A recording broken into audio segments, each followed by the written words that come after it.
Hey, what's going on? My name is Michael. You guys are watching IDB, and I have a pretty interesting video for you today.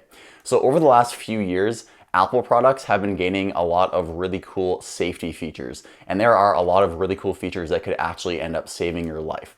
So in this video, I want to go over my top 9 safety features on the iPhone and the Apple Watch. Let's go ahead, roll the intro, and jump right in.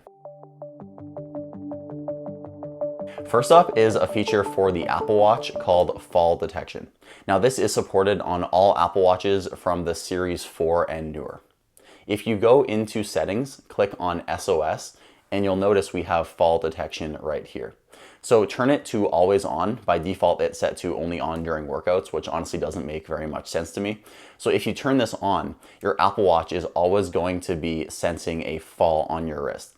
Now it has a lot of really cool sensors built into the watch, and it can detect the specific movement that your wrist makes during a fall.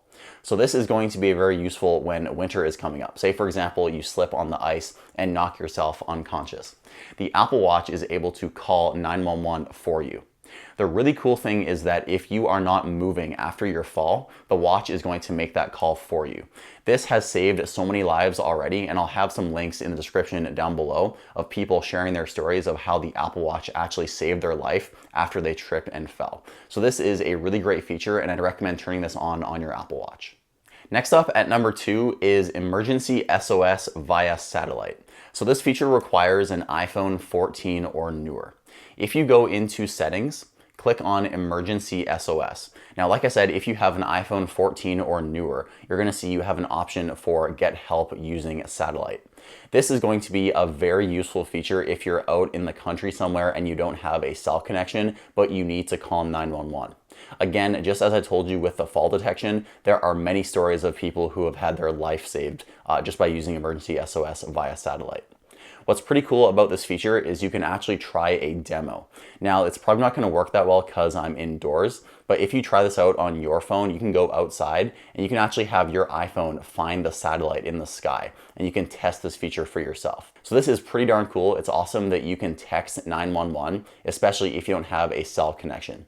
So as you can see, my iPhone here has detected a satellite. It looks like it's over there in the sky.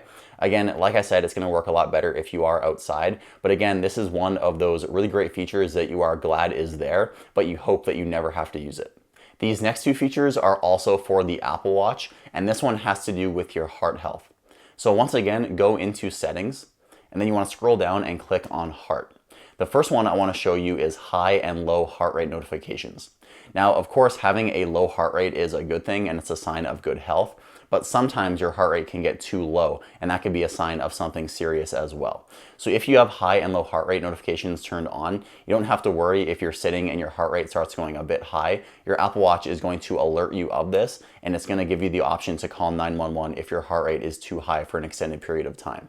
The second feature is irregular rhythm notifications. What's really cool about this feature is it can detect the symptoms of atrial fibrillation in your heartbeat in the background. So the Apple Watch has the ECG application built in where you can take an electrocardiogram right on your wrist. But again, what is really cool about this feature is it is able to take these readings in the background, and your Apple Watch can tell you if it detects signs of AFib without you even doing anything. And next up is car crash detection. Again, this one requires an iPhone 14, iPhone 15, or an Apple Watch Series 8 or newer. Inside of settings, click on emergency SOS and make sure that this toggle right here is turned on, call after a severe crash. The newer iPhones have way better sensors inside of them that can detect G-forces. And if your iPhone detects a sudden change to the G-forces in the sensor on your iPhone, it's gonna think that you've been in a car crash. And it uses this data in conjunction with the GPS data on your iPhone to really make sure that you have been in a car crash before it sets off this feature. Again, just like I've said with all the other features in this video, this has saved many people's lives. So if you have your iPhone in the cup holder or mounted in your car and then you get in a car crash, if you do not interact with your phone within 30 seconds, it's gonna call 911 for you automatically. The next feature I wanna show you is for the Apple Watch Ultra. Now this is supported on the original Apple Watch Ultra and also the 2nd generation as I have here. It is the Siren. So this siren, I'm not going to turn it on in the video because it's going to be very loud, but the siren is going to be very useful. For example, if you are skiing and all of a sudden there is an avalanche, you could be buried under 10 feet of snow. And as the responders are looking for you, you could turn the siren on your Apple Watch to help them find you. This is a really great underrated feature on the Apple Watch Ultra. Next up is also for the Apple Watch, but luckily this next feature is supported on every single Apple Watch model. If you go into Control Center and then turn on your flashlight, you guys are probably familiar with the basic Apple Watch flashlight. As you can see, it's pretty darn bright here, and it can come in handy in a pinch. But did you know you can actually swipe on your flashlight page and get two different modes? Well, you have this flashing white mode, and you also have this red mode. And Apple has built these in because they think it's going to be very useful when you are running at nighttime. If you are running and it's very dark outside, there is a pretty high risk that you get hit by a car or something. So if you have this on your wrist and it's flashing white, it's going to make you way more visible when you're running at nighttime.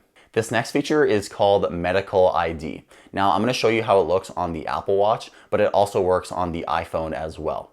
So you're able to configure your medical ID inside the health application on your iPhone, and I'll show you that on the screen right now. But medical ID is essentially a way for people to get critical information about you if you need serious medical help. So say for example, you are passed out somewhere and someone needs to know critical information about you to give to the first responders. If you press and hold on the side button of your Apple Watch, you can then see medical ID right here. If you go to medical ID, you can choose what information is shown here inside the settings app on your iPhone. And you can put if you have various allergies, you can put your blood type and a bunch of other critical information that first responders might need to know about you. And the final feature I want to show you is again on the Apple Watch. It is called Compass Backtrack.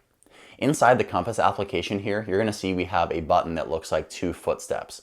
Now, Backtrack is going to be very useful. For example, if you're going out on a hike somewhere and you don't want to get lost, it is essentially like a little breadcrumb feature that lets you always retrace your steps. So before you go on a hike, if you click on this steps icon, you can choose to start a backtrack. And then say, for example, if you get lost, you're always going to be able to see the pattern of where you've been walking in the forest, for example, and then find your way back to safety. This is a really great feature, and I believe it supports every Apple Watch model as long as you have watchOS 9 or newer on your watch. So as you guys have been able to see throughout the entire video, the iPhone and Apple Watch have a bunch of really critical safety features built in. These features are very useful, but they are features that you hope you never have to use. If you guys found this video informative or helpful, please drop a like on the video, and also leave me a comment down below and tell me which one of these safety features is your favorite one that I covered in this video. With all that said, thank you guys so much for watching. My name is Michael with IDB, and I'll see you in the next video.